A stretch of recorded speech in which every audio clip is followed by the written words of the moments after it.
Bismillahirrahmanirrahim. Assalamualaikum warahmatullahi wabarakatuh.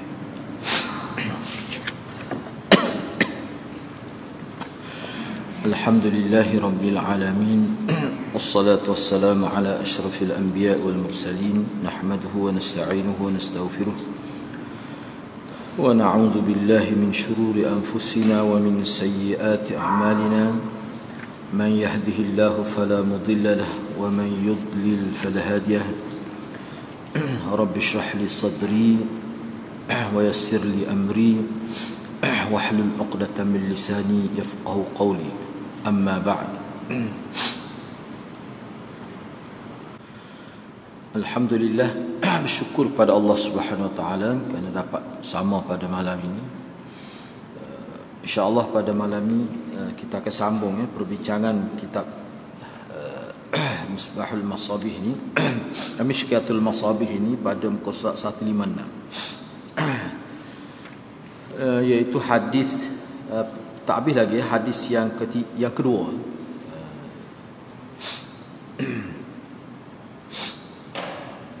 Iaitu pada perenggan yang kedua tu antara qarinah yang mengatakan al-ghaid di dalam hadis larangan yang diriwayatkan oleh Abu Ayyub itu dengan makna bahasa iaitu kawasan rendah dari tanah pada pasir sahaja, iaitu dengan memandang larangan itu dari dua sudut.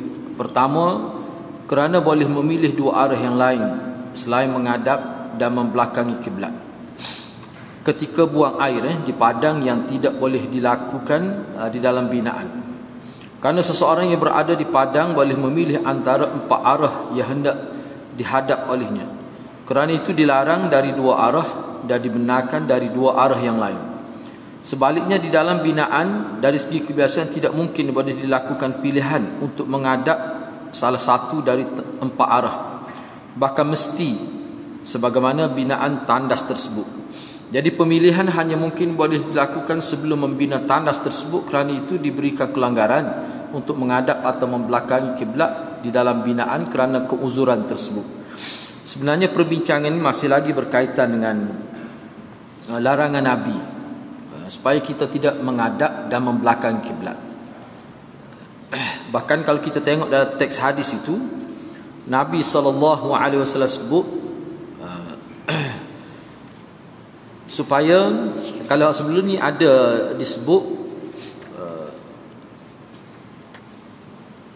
misalnya pada muka surat 150 hadis pertama, di mana Nabi kata fala tastaqbilul qiblah wala tastadbirunaha wala tastadbiruha, janganlah menghadap dan membelakangi kiblat, tetapi syarriku au gharibu, tetapi menghadaplah ke arah timur ataupun menghadap ke arah barat. Itu hadis yang pertama. Baik. Dalam hadis yang kedua, ini riwayat daripada Ibnu Umar ketika dia naik ke atas bumbung rumah kakak dia Hafsah binti Umar bin Al-Khattab kerana keperluan dia. Jadi dia kata saya ternampak, ana terjemah faraitu tu, maka saya ternampak, sebab perkara ini tidak sengaja. Maka saya ternampak Rasulullah sallallahu alaihi wasallam qada hajat dalam keadaan mustadbiral kiblah, dalam keadaan membelakangi kiblat, dalam keadaan menghadap ke arah Syam. Jadi ketika Nabi menghadap ke arah Syam tu, jadi belakang Nabi tu menghadap ke arah membelakangi kiblat lah. Bukan menghadap kiblat. Kalau menghadap kiblat maknanya kemaluan hadapan tu menghadap kiblat lah. Ini maknanya Nabi tu arah hadapan Nabi tu menghadap ke arah Syam. Tu. Baik. Itu hadis yang kedua. Jadi kalau kita tengok hak kita nak bincang pada malam ni antara qarinah untuk mengatakan al-ghaid dalam hadis larangan yang diriwayatkan oleh Abu Ayyub tu, iaitu hadis pertama tu maksudnya. Muka surat 150 tu. Kali mula-mula dia idza ataitumul ghaid. Ghaid itu. Baik. Tak apa sebab kita baca dah. Saya nak bagi huraian begini. Jadi maknanya hak larang bila kamu pergi ke ghaib di sini, dia lebih dari segi maksud dia lah dalam konteks hadis ni, maknanya kawasan pada terbuka. Lebih menjurus lagi daripada asal hadis tu, mana kawasan pada pasir hak rendah. Bila rendah tu tujuan, bila pergi tempat rendah tu maknanya orang tak nampak lah. Itu tujuan dia ni. Tujuan dia sebenarnya supaya tidak dilihat oleh seseorang. Itu asal dia. Mana tidak semesti tempat rendah lah. Kalau bawa tepi, kita kata di sebalik semak ke, di sebalik batu besar, supaya orang tak tengok. Mana kerana hadis mula-mula ni dan hadis yang kedua pun dia bukan berkait dengan bilik air, bukan berkait dengan tandah. Sebab tu larangan Nabi jangan menghadap kiblat, jangan membelakangi kiblat. Lepas tu sebut pula mana kalau nak menghadap ke arah timur ataupun barat, itu semua merujuk kepada keadaan yang di kawasan terbuka, bukan di dalam bilik air. Kalau dalam bilik air, itu dia ada hukum lain, mengikut fiqh. Dalam hadis tak ada sebut, cuma mengikut pemahaman ulama fiqh. Jadi ulama hadis pun, ulama yang terkenal dalam bidang hadis pun, dia terima juga ni. Sebab apa? Sebab hadis yang kedua tu, hadis Ibnu Umar tu, dia tengok Nabi membelakangi kiblat dengan menghadap ke arah Syam. Mana tu? Bukan di kawasan padang pasir, dalam bilik air di rumah dia, rumah Hafsah tu. Jadi bila dilihat pada dua hadis yang berbeza ni, maknanya larangan Nabi tu dia bukan merujuk pada bilik air. Sebab bilik air ni, kalau kita saya sebut minggu lepas lah, bila kita bila beli rumah ni, bilik air tu siap dah. Jadi kalau nak mengadap, pertama-tama kalau jenis makuk tanah tu, jenis pasal hak tinggi tu tak. Nak pusing warna tu. Kalau pusing pelik nah. Dah biar pelik lah, orang tak apa-apa pun dah lah, jadi susah lah. Islam tidak tekan siapa gitu. Sebab kalau duduk dalam bilik air ni, dia tak nampak arah kiblat, tak ada telitah pun. Tapi kalau duduk di padang pasir, dia telitah. Sebab orang Arab ni, sahabat-sahabat Nabi biasa semaya pada pasir, memang dia tahu mana arah kiblat. Memang dia tahu. Mana kalau dia duduk pada pasir, tahu, dia tengok langit, dia tahu dah mana arah kiblat. Dia boleh tahu mana arah Syam, mana arah ni Palestin, dia boleh tahu. Di situlah sebenarnya ada larangan. Di situ. Jadi kalau duduk dalam bilik air ni tak ada iktibar. Itu maksudnya. Cumanya memang ulama timur, kalau kita mula-mula nak buat rumah, kalau kita ambil kira tu molek benar. Awal-awal lagi kita letak keadaan bilik air tu, maknanya berada di sebelah kiri ataupun kanan kita, dia punya arah kiblat tu. Mana kalau kita pusing ke ni pun tetap dia tidak menghadap atau membelakangi kiblat. Tu molek lah. Mana kalau kita buat rumah, kita pesan awal lagi kepada pihak je buat rumah, bahagian kita kata kontraktor tu, buat gini, kita boleh harap. Tapi kalau beli rumah tu siap dah hasil ni maksudnya. Mana tak perlu lah. Jadi mana ghaib yang disebut dalam hadis Abu Ayyub tu, hadis pertama tu dia merujuk pada kawasan terbuka, kawasan padang yang luas itu. Itu maksudnya. Jadi mana di sini kita nampak bahawa maksud Nabi sebenarnya adalah untuk menghormati arah kiblat. Muka tak nampak kiblat arah dia tu. Nak ayatnya umat Islam ni maknanya nak jaga tu. Walaupun kita kata dalam keadaan tidak dengan maksud mempersendakan, zahir pun kalau boleh cuba elok. Baik, Imam At-Tibi berkata, Imam Asy-Syafi'i dan satu golongan ulama menyebutkan bahawa padang pasir ini tidak sunyi dari malaikat atau manusia atau jin yang bersembahyang. Dia bahaku tu pula.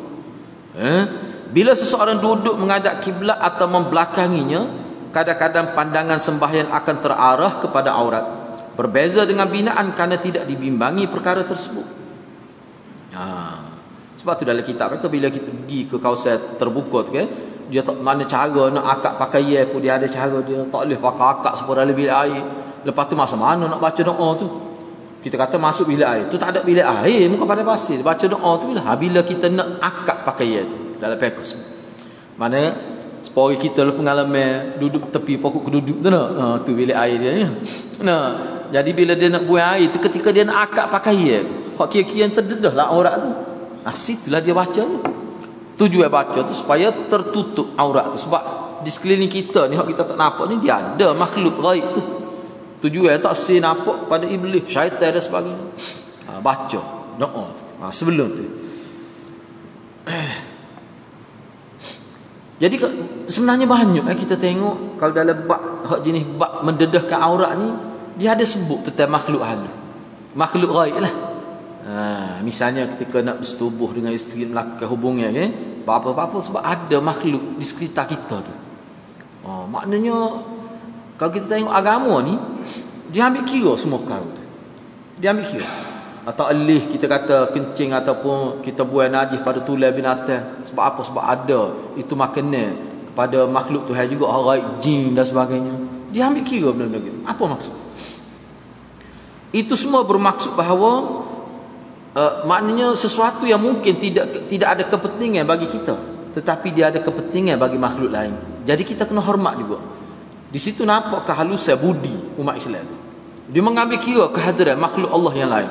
Dan memang jelas kita tak boleh nafi bahawa hak kita duk nampak ni, ni dia panggil hak musyahadah. Selagi dia panggil alam ghaib yang juga ada makhluk Allah seperti disebut dalam Quran. Malaikat tu tak timbul, dia tidak makan, tak timbul lah tu, jin tu disebut. Tu. Jadi itulah Syekh At-Tibi sebut tu, Imam Syafi'i kata begitu. Jadi maknanya nak jagalah. Maknanya kita ni kena tutup aurat ni bukan sekadar kepada manusia hak nampak tengok ni. Seboleh-bolehnya kepada hak makhluk ghaib begitu juga. Dengan cara mana? Baca doa. Bila kita nak dedahkan aurat, sama ada kerana nak buang air, kerana nak tidur bersama isteri kita dan sebagainya. Lepas tu maknanya akad pakaian tu, kalau kita tengok dalam hadis Nabi, bila dia buang air tu, mana pakaian dia tu dia pelabur sikit. Adalah cara dia buat, misalnya jubah dia pegang gitu. Supaya takut ternapa. Mana boleh elok. Janggut itu kena najis sudah. Tu jaga tu ya. Sebab itulah sebenarnya hak kita duk bincang ni, kalau dalam bilik air dia lebih mudah nak urus. Lebih mudah nak urus. Siapa ulama kata kalau dia telanjang pula tak apa dalam bilik air, tapi dia kena bacalah doa tu supaya tidak nampak dia panggil. Tapi kuku mana pun ulama kata sesuatu terbaiknya adalah pakaian tu. Kalau kita panggil kain basah tu.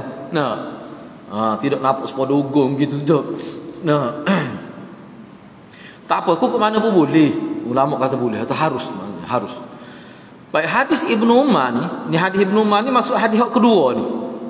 Hak dia naik atas rumah Hafsah. Hadis Ibnu Umar radhiyallahu anhu ini juga menjadi hujah bagi golongan ulama yang berpendapat bahawa larangan hanya untuk menghadap kiblat sahaja. Ianya berdasarkan kepada pengakuan Ibnu Umar radhiyallahu anhu bahawa dia melihat Nabi sallallahu alaihi wasallam dalam keadaan membelakangi kiblat, menghadap ke arah Syam. Jadi sebab dalam hadis ni maknanya menghadap kiblat. Bila Nabi menghadap ke Syam, maknanya belakang Nabi itu dia menghadap, dia membelakangi kiblat. Sedangkan hadis pertama tadi larang. Sebab tu difaham bahawa hak larang tadi dia di kawasan hak tak ada dinding lah, maknanya hak bukan dalam binaan. Kalau dalam binaan boleh. Tetapi hadis ni juga ada juga ulama buat kesimpulan, maknanya antara menghadap ke arah kiblat dan membelakangi kiblat dalam bilik air, hak menghadap tu lebih berat lagi. Sebab Nabi ni membelakangi. Dia kira gitu. Tapi kuku mana pun, masa saya belajar pun, maknanya guru saya dia kemukakan banyak lagi pandangnya lah. Dia kata kalau dalam bilik air tu sebenarnya boleh belakang tu, bukan dalam bilik air yang sempit. Dia tak ambil kira dah tu. Sebab itulah ditekan. Sebab tu kalau dalam bab bilik air ni, kalau kita tengok dalam kitab-kitab baru ni, boleh dikatakan dia tidak bincang sangat bab menghadap membelakangi kiblat ni, sebab dalam bilik air. Bagi dia ditekankan doa. Nak masuk baca doa apa, nak keluar baca doa apa. Itu adat yang paling ditekan. Kemudian tidak boleh bercakap. Tidak boleh buat bising dalam bilik air. Tidak boleh melafazkan kata-kata ayat Quran ataupun doa zikir Nabi, tak boleh sebut. Ingat dalam hati tak apa. Itu boleh. Misalnya sakit perut, setengah tu sakit perut, siapa sakit sungguh lah, dia boleh minta doa dengan Tuhan dalam hati. Dalam hati, ya Allah, permudahkanlah urusan ni, berat juga urusan ini. Dia minta dalam hati, dia kata gitu. Boleh, tak apa tu. Dalam hati. Tidaklah kata doa lebih air, tak boleh ingat Tuhan lah. Tak boleh. Lafaz tu tak boleh. Atas dasar hormat. Setengah ulama kata kalau dengan sengaja, lepas tu dia pun kalau dengan maksud mempersendakan, itu lagi bahayalah. Kalau tidak maksud mempersendakan, paling kurang dia panggil makruh. Apa ni dia panggil apa? Makruh tanzihi itu. Makna dekat dengan haram walaupun tak haram lagi. Makruh tanzihi. Dilarang tapi boleh nak pergi makruh tahrimi. Kata makruh tapi nak pergi ke haram. Ada juga yang kata gitu. Baik, tak apalah. Seterusnya kita pergi pada hadis yang ketiga. An Salman qala laqad nahana yakni Rasulullah sallallahu alaihi wasallam. Yakni Rasulullah sallallahu alaihi wasallam. An nastaqbil al-qiblah li ghaib aw bawl aw bawlin aw an nastanjiya bil yamin aw nastanjiya bi aqall min 3 ahjar aw an nastanjiya bi raji' aw bi azmin. Daripada Salman radhiyallahu anhu katanya, sesungguhnya telah menegah kami. Perawi yang meriwayatkan daripada Salman kata telah menegah tu, yang menegah tu maksudnya Rasulullah.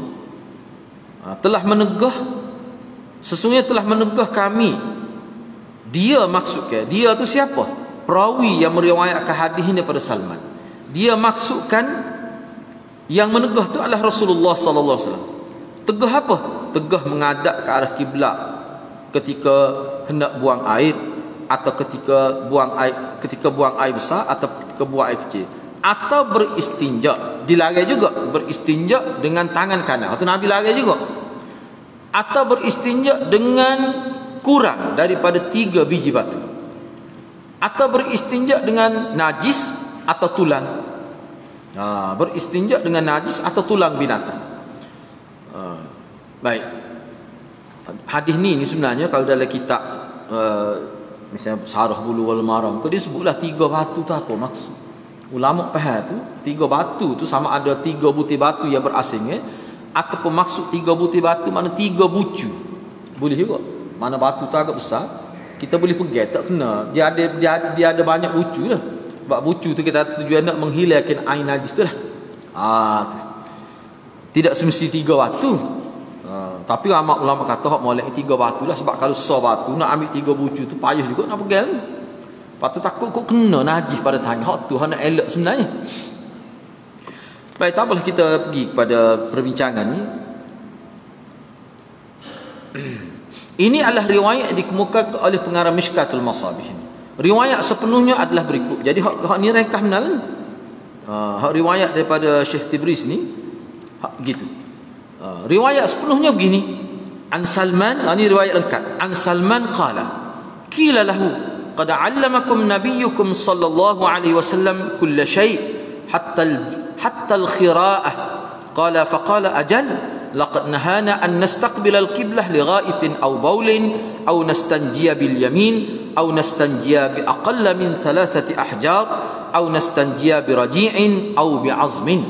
Daripada Salman radhiyallahu anhu katanya, telah dikatakan kepadanya, ada orang katalah kepada Salman,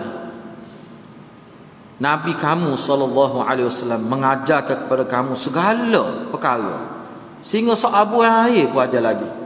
Dalam setengah riwayat sebut hak kata gini ni pokok munafik. Orang kata Nabi mu ajar belaka, jak masuk bilik air meretah negeri. Ada riwayat sebut gitu. Buat air pun ajar juga. Pas sebelum ni tak berak, kita kata dah. Seolah-olah gitu lah maksudnya. Pas sebelum ni lah ke mana? Ajar ni maknanya adab. Tak ajar pun manusia tahu dah tu nak buang lagu mana, nak basuh lagu mana, hak bersih tu kikir ni manusia boleh tahu bersih lagu mana tu. Tapi adab nak biar mencapai kehendak syariat. Tu. Bila dikata pada Salman begitu, dia berkata, ya lah. Baginda sallallahu alaihi wasallam telah melarang kami menghadap kiblat untuk buang air besar ataupun buang air kecil. Nabi kami juga mengajar kalau nak beristinja jangan tak boleh dengan tangan kanan, kena tangan kiri. Dan Nabi kami ajar juga kalau nak beristinja tak boleh sekurang-kurang kena 3 biji batu, tak boleh kurang daripada tu. Atau Nabi kami juga larang kalau nak istinja guna najis yang kering. Rajik ni kena tanda pula situ. Rajik ni najis kering, tu asal maknanya. Itu makna rajik.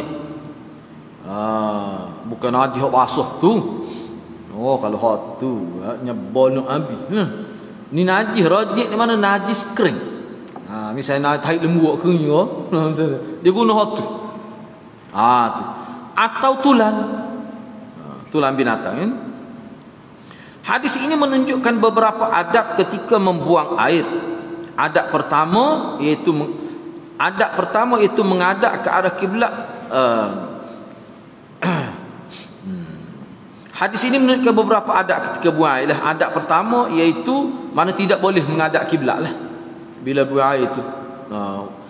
Mana tidak, iaitu adabnya tidak menghadap ke arah kiblat gitu. Ini telah pun dibincang dalam hadis sebelum ni. Adapun seterusnya ialah adab-adab istinja,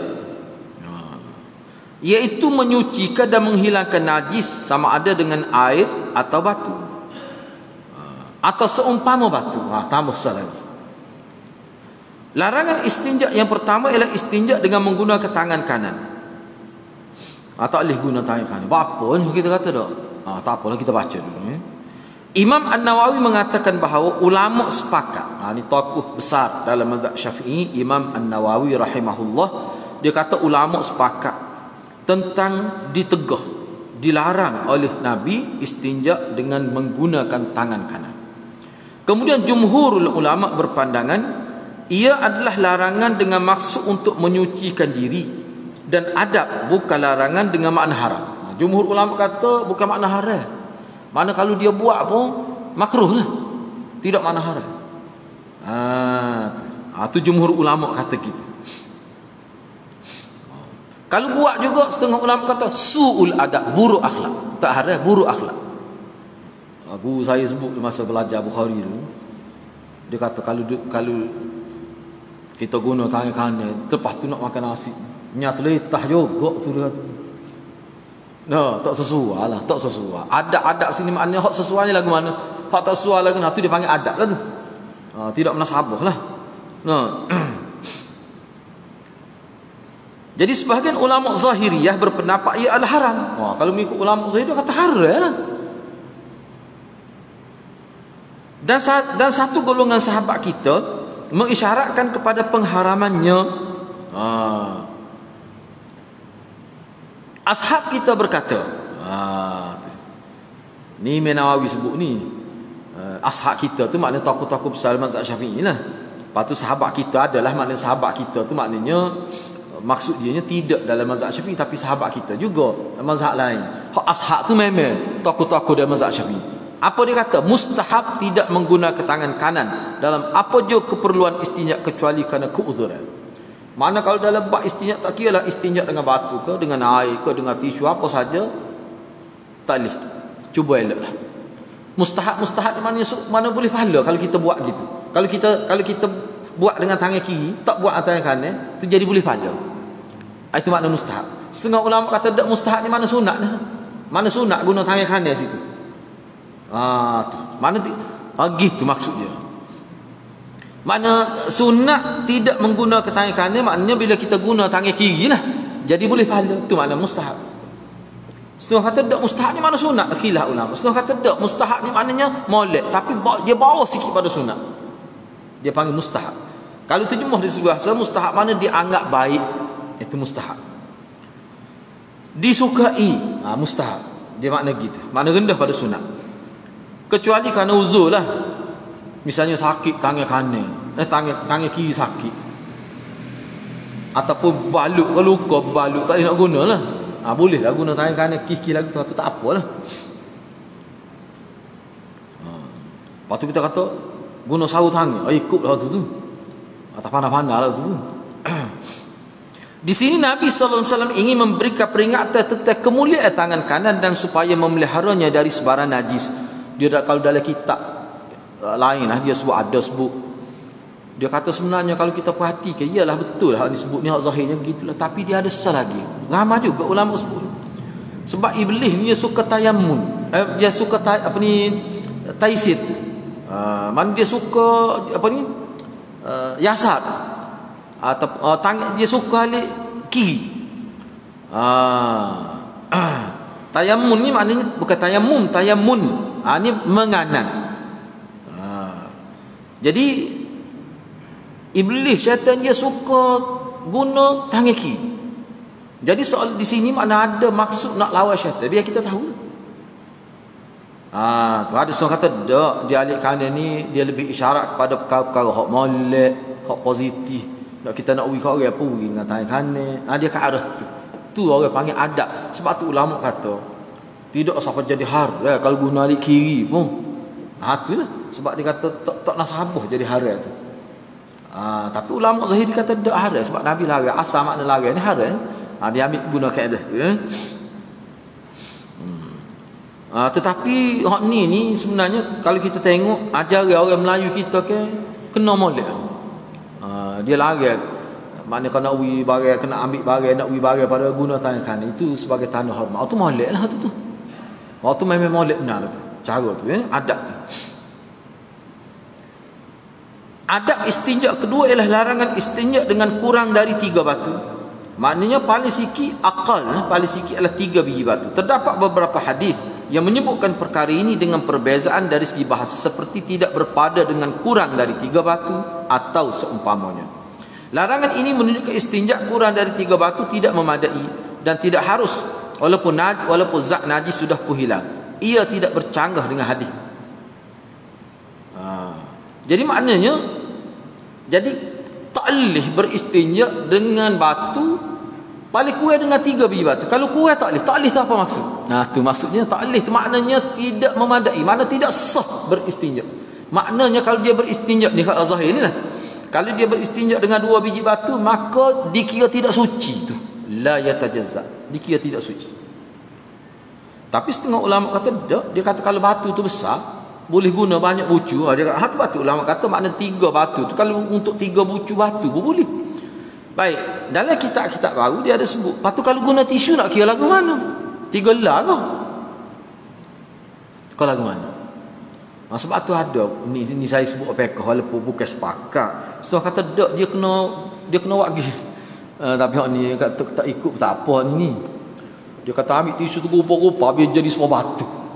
Adalah kita sebut gitu, baru kita buat. So hijab padahal kita dah kata dak bila guna tisu ni tisu tu agak tebal kita nak buang najis ya. Tak perlu duk rupa-rupa biar jadi tokor tu nak suruh nampak macam ada bucu juga tu. Ada sebut al-suri kita. Ikut nak buat lagu mana pun tak apa tu. Tidak kata tak boleh.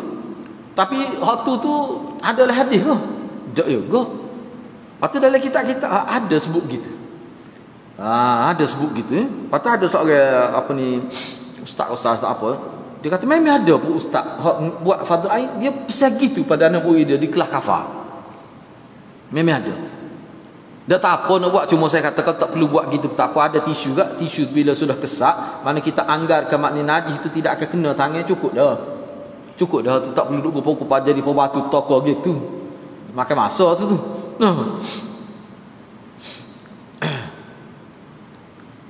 Baik, larangan ini menunjukkan istinja kurang dari 3 batu tidak memadai dan tidak harus walaupun zat najis sudah hilang. Mana tidak jadi halal, tidak sesat, tak suci lah. Ia tidak bercanggah dengan hadis an Abi Hurairah qala Rasulullah sallallahu alaihi wasallam man istajmara falyutir wa man fa'ala faqad ahsana wa man la fala haraj. Daripada Abu Hurairah radhiyallahu anhu katanya Rasulullah sallallahu alaihi wasallam bersabda, sesiapa yang menggunakan batu untuk beristinja maka hendaklah dia lakukan dengan ganjil. Sesiapa yang melakukannya maka sesungguhnya dia telah memperelokkan istinja dia, dan sesiapa yang tidak melakukannya tidak mengapa. Apa maksudnya? Cuba kita tengok. Tiada percanggah kerana hadis Salman radhiyallahu anhu lebih sahih lalu ditarjihkan riwayatnya. Boleh juga dihimpunkan antara kedua-dua hadis sebagaimana disebutkan oleh Hafiz Ibn Hajar. Imam Asy-Syafi'i, Ahmad dan ulama hadis berpegang dengan hadis ini, yakni hadis Salman. Lalu mereka mensyaratkan tidak boleh kurang dari 3 batu di samping memastikan ianya bersih. Jika kebersihan tidak diperoleh dengan hanya 3 biji batu, maka mestilah ditambah sehingga bersih. Mustahab pada ketika itu melakukan mengikut bilangan ganjil, kerana sabda Nabi SAW, sesiapa yang menggunakan batu untuk beristinja maka hendaklah dia lakukan dengan ganjil. Tapi hak ni ikut mana pun ulama kata hak ni kira macam tidak wajib gini. Cuma kalau buat gitu lebih lagi pahala gitu ya. Tak apalah saya baca, lepas tu dia ada huraian lain kan. Tetapi ia bukan merupakan satu kewajipan. Di sini dia sebut berdasarkan tambahan yang terdapat dari riwayat Abu Daud yang sanadnya adalah hasan, iaitu sabda baginda, sesiapa yang tidak melakukannya tidak mengapa. Dengan ini dapat dihimpunkan antara beberapa riwayat di dalam bab ini.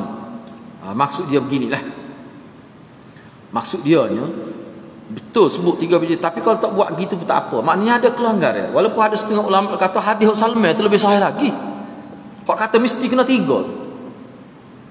Mana hal ni tak sahih, dia kata tidak sesahih itu. Bukan kata tidak tak boleh pakai, boleh, tapi kalau nak kira kuat-kuat tu, hak tu dia panggil guna kaedah tarjih. Masalah sekarangnya, kalau dari segi fiqh, kalau guna kita kata misalnya kayu, batai kayu lah, patut kena 3 batai kau kayu. Enggak bakal kayu tak main ketul, 3 tak main 3 butir kayu. Patutlah ke mana? Sebab itulah ulama kata hak ni batu ni kerana hak ni lah kebiasaan di tanah Arab. Nak cari kayu payah, pokok berapa batai ada kadang-kadang satu tempat tu tak. Sebab dia kira kebanyakan batu. Sebab itulah dalam kitab Bulughul Maram dia bahas pula kenapa disebut batu. Sebab batu ni kiranya pertama sekali hak tu lah ada banyak tempat dia mudah nak cari. Itu Yang kedua, bila sebut batu, mana unsur apa yang ada pada batu sehingga dia boleh dijadikan sebagai bahan bersuci. Unsur dia adalah kesat. Dia kesat. Mana kesat ni tidak licin, maknanya batu tu dia ada unsur boleh menanggalkan najis pada kulit dubur itu. Sebab itulah ulama fiqh dia fikir, okey, kalau sungai-sungai tepak nak cari batu payah. Kalau batu sungai tak apa boleh tu licin tu. Batu tempat kita nak cari batu mana? Cari batu depan masjid ni nyambat kau tak siap. Patutlah ke mana? Sebab tu dia kata apa saja yang kiranya ada ciri-ciri batu yang disebut dalam hadis, maknanya kesak lah. Sebab tu kalau tisu hak licin tu tak boleh. Mana tisu hak kesak yang boleh menanggalkan najis. Jadi bila kita pindah daripada batu pergi pada tisu, dia tak timbul dah berapa butir tu. Hak dia timbulnya kira suci tu berapa lah nak guna pun asal ke suci. Dia tak timbul dah masalah sebanyak mana. Gitu. Sebab itulah ulama kata maknanya hak 3 ni kira-kiranya hak kebiasaan. Sebab tu dia kata dalam hadis tadi kan, kalau buat 3 tu eloklah, kalau tak buat pun tak apa juga. Maknanya apa? Maknanya kalau 2 pun suci dah, cuci dah. Boleh kalau batu tu besar. Batu kebetulan dia tu mana kena dengan cara bentuk batu sesuai. Sebutir pun tak apa ulama kata. Kalau saya nak sebut lagi tak jadi panjang, tapi kalau kita sebut molek juga, dia kena tengok pula jenis. Betul kata tu. Jenis dia kata najis tu lagu mana? Kalau najis kerah buat taik kambing tu. Tu memang cepat sungguh. Tapi kalau jenis cerah pula lagu mana? Cirik biri. Buat kalah tu. Habis batu mana ada. Sebab itulah ulama kata hak ni dia naknya gelia. Hak nak Nabi sebut hak nak sebenarnya guna batu kau dak nak suci bersih. Kira ke mana pun. Sebab tu ulama kata hak terbaiknya guna dulu bahan lain selain pada air untuk menipiskan najis. Hak akhir tu baru kita basuh dengan air. Hak tu hak terbaik, paling afdal. Misalnya kalau kita pergi ke tanah tu dia ada tisu, guna tisu dulu. Sebab tisu tanah biasanya kalau letak dalam itu pun memang dia dia tidak somak tanah. Dia buat gitu dah. Bila kita pam tanah dia akan pergi, dia tak akan lekat. Tisu dia khusus dah tu. Kalau kita guna tisu dulu, mana kira-kira tak ada dah air najis. Ada lekat di kita kata di dubur tu pun nipis benar dah. Kalau kita guna air pun jimat ulama kata. Ni dalam syarah Idahul Ahkam, syarah Bulughul Maram. Lepas tu tangan kita pun tidak bolok dengan najis. Hak tu sebenarnya Nabi nak. Hak tu. Dia bukan batu sangat sebenarnya. Gitulah. Supaya kata Nabi ambil uduk secukup, mandi wajib segatan, kat kawan ni tubuh satu sapitu tak cukup segatan. Sebab tu ulama bahas pula hak ni sebenarnya dia nak ayatnya hak biasa, orang hak tubuh biasa. Kalau tubuh besar, patut tubuh jenis bang, kan ada kan orang tubuh bang pelik lah, tak boleh peluh sikit. Pak kambing bang misalnya dak jin jebak, panggil jebak. bau. Inilah memang ulama kata tak lihat ni sekakak ilah. Manakala air banyak mana tidak maksud bazir, sebab dalam kitab fiqh klasik dia kata kalau guna lebih daripada tu jadi bazir tak boleh pahala mandi tu. Oh berat juga tu. Awak tak apalah tubuh nipis gitu. Jenis tubuh ni antara tiap sampai itu 3 pelipatan tu. Oh nak guna air segatal tu tak ada. Benda-benda gitulah kita perlu tengok pandangan ulama tu. Ulama faham. Lepas tu zaman Nabi tu air kurang, tempat kita ni air lebih, kita lebih sikit pun tak apa lagi. Tapi kena beringat jangan sampai lebih sangat tu boleh jadi bazir, takut tak boleh pahala. Supaya ambil wuduk juga gitu juga. Sebab itulah kita tengok dalam sunnah Nabi Daud, ada sahabat Nabi Musa panah dah, dia pakai basuh kepala masa ambil wuduk. Apa tu tak ada dengan itu saja, panah telajuk. Tu ulama kata tak apa tu. Baik. Dia sebut sini dia sampai itu menggunakan lebih dari 3 batu supaya lebih bersih berbanding kurang darinya. Bolehlah, bahkan Nabi SAW sendiri menggunakan alat pencuci yang lebih menyucikan, iaitu air pada ketika istinja ni. Dan menginginkan supaya orang lain juga menggunakannya sebagaimana diungkapkan oleh isterinya dalam riwayat. Sebab tu kok mana pun air tu hak paling bersih. Tu. An Aisyah qalat murna azwajakun an yastadibu bil ma fa inni astahyihim fa inna Rasulullah sallallahu alaihi wasallam kana yaf'aluh. Daripada Aisyah kata dia. Daripada Aisyah kata dia, suruhlah suami-suami kamu supaya beristinja dengan menggunakan air, kerana aku malu untuk memberitahu mereka. Sesungguhnya Rasulullah memang dia guna air, kecuali tak ada air. Mana Nabi ni kalau ada air, dia akan guna air. Ingat tak cerita kita sebut sebelum ni, hadis mula-mula dalam bab taharah ni, antara hadis mula-mula Nabi kata bila bangun tu kena basuh tangan dulu baru celup dalam air tangan. Kena ambil wuduk, bukan Nabi ambil wuduk, dia celup, tidak jadi mustakmal apa sebab Nabi celup. Imam Syafi'i dalam kitab kata gitu juga. Imam Syafi'i dalam kitab dia kata hak maulidnya itulah sebab Nabi buat. Mana air sebekas celup, ambil wuduk celup, sampai basuh kaki pun celup juga. Mantap jadi tak apalah tu. Masalah sekarang ni ulama kita jadi khilaf, jadi bezanya. Jadi hak masa basuh mula-mula tu dia tidak celup, dia tuai. Hak tu kira ambil wuduk dah ke dak? Masa tu air bekah, kita lah ni ada pahit, tak ada masalah lah. Bekah. Jadi sebelum celup nak basuh muka, nak gapo, nak koma tu, cuah dulu air, cuci dulu tangan. Jadi ulama kata hak tu sudah kira basuh tangan dah kok. Sebab kalau dalam Quran hak basuh tangan tu sampai siku. Bukan basuh sekarang ni tak sebut dalam Quran. Hak tu dalam hadis ada sebut. Jadi hak dalam hadis tu hak sebut tu lagu mana? Tu khilaf ulama. Setengah ulama kata dak, hak tu khusus untuk tidur pada waktu malam, dan latar belakang hadis tu sebenarnya dia berkait dengan sahabat hak tinggal di kawasan Popok Bani Taim tu. Hak tinggal di kawasan yang lebih panas. Yang mana popok ni dia umumnya dia beristinja dengan batu, dia tidak dengan air. Sebab tempat dia payah air dan panah. Sebab bila dia tidur malam peluh tu, kadang-kadang peluh tu dia akan pergi ke tempat sulit tu, kadang-kadang dia garu takut lekat. Sebab apa? Sebab dia sebut sebab beristinja dengan batu ni dia tidak sebersih beristinja dengan air. Sebab tu Nabi gemar beristinja dengan air, selagi ada air dia akan guna air. Gitu. Jadi perkara ni sebenarnya sebab tu Aisyah kata dia gini sebenarnya, kita pun kena sebut terang juga dia sebenarnya lah ni dalam, boleh tengok dalam kitab Idahul Ahkam Bulughul Maram syarah mazhab Syafi'i lah, kira-kira dia pensyarah dia tu, dia kata sebab istinja dengan batu ni sebenarnya sebab apa yang Nabi banyak guna air. Istinja dengan batu ni dia pilih yang kedua kerana tak ada air. Kukuk mana pun dia tidak akan sebersih. Kadang-kadang ada lagi bang tu, bila peluh dia bang. Tapi nak warna tu saja pilihan yang ada. Sebab tu Aisyah kata suruhlah tutup lakimu, aku nak ayat diri malu. Aku nak ayat kamu Nabi dia beristinja dengan air. Tu Aisyah kata. Jadi daripada sini kita boleh faham bahawa penekanan yang Nabi nak sini adalah bersih. Bersih ni oleh kerana tempat sulit, salah satu makna bersihnya hilang bau tu.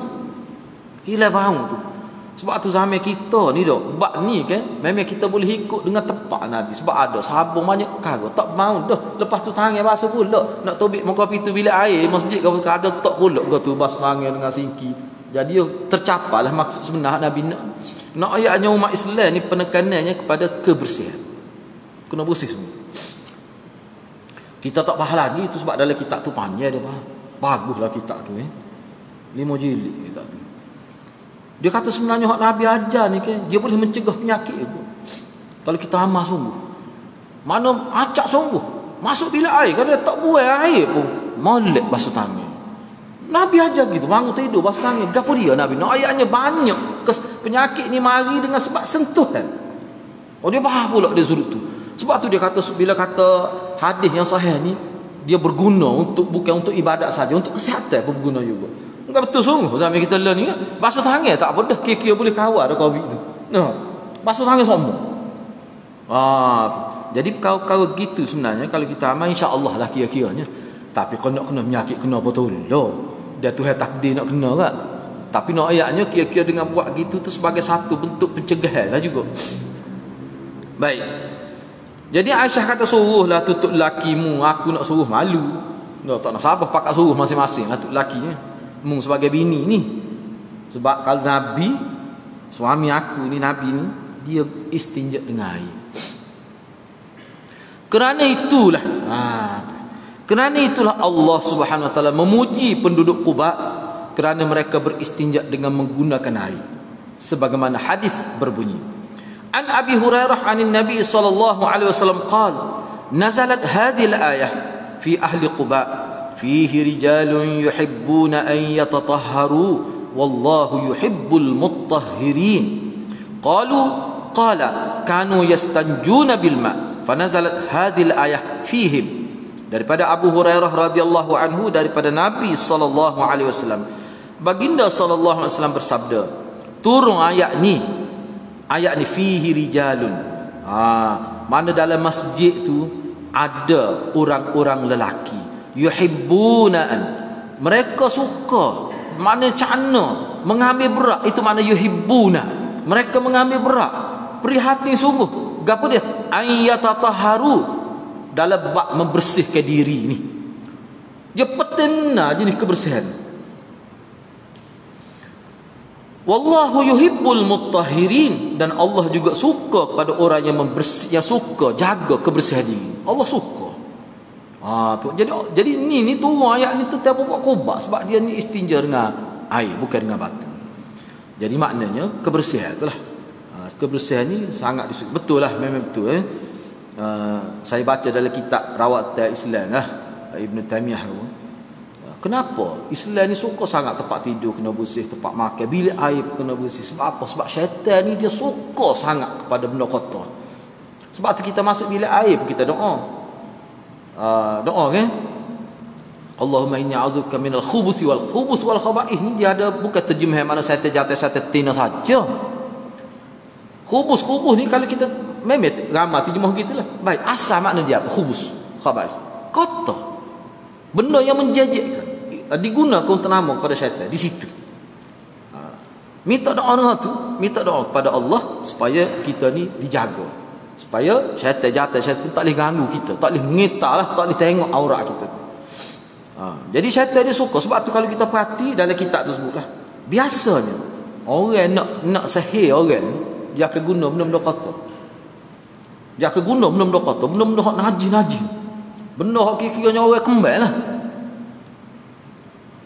Saya pernah tengok dia belah terlaili dia belah katok kita kelih berat katok, dia belah katok, dia bubuh rambut kau tu dalam katok, kata dosa besar tu bomo ni.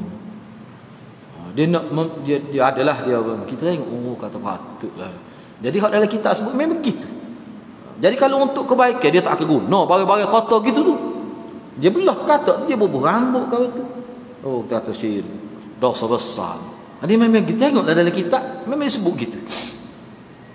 Guru saya pun masa mengaji dia kata memanglah, dia kata pengalaman mana-mana pun di India kau, kalau hak jenis jahat-jahat nak buat kau, dia akan guna tu barang kotor. Dia ambil misalnya, minta maaf lah kita sebut, dia ambil tuala wanita hak ada darah tu, dia nak buat sebab tu beringat sikit. Sebab tu kalau pondok tu guru saya kata, tok guru pesan mana pada hak perempuan tu, kambuh tu jangan tahu kusir, orang boleh guna untuk sihir dia tu.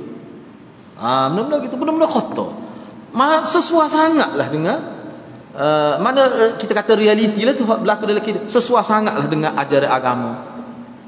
Kena jaga kebersihan. Baik. Dia berkata mereka beristinja dengan menggunakan air, lalu ayat ni turun berkenaan mereka. Pokok dia ni.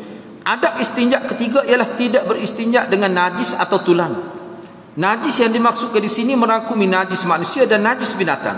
Hadis ini menunjukkan tidak harus beristinja dengan menggunakan najis dan tulang, sebab larangan tersebut sebagaimana telah dijelaskan oleh Nabi SAW dalam hadis pertemuan baginda SAW dengan jin. Lalu mereka bertanya tentang makanan mereka. Jin itulah tanya Nabi makanan mereka. Wasa'aluhu zat. Zat ni makna makanan ruji, makanan yang mengenek. Kira makanan hoknya. Itu mana? Faqala lakum kullu azm. Kullu azmin dhukira ismullahi alayhi yaqa'u fi aydikum. Awfar ma yakunu lahma wa kullu ba'rah alafun lidawabbikum. Faqala Rasulullah sallallahu alaihi wasallam fala tastanju bihima fa innahuma ta'amu ikhwanikum. Jadi masyarakat jin ni kita ingatlah. Hadis ni hadis jin lah, panggil hadis jin. Mana nak ke Nabi tu dia pihak jin mari ada ke hadis jin mana pihak jin mari ambil Nabi untuk mengajar pokok dia.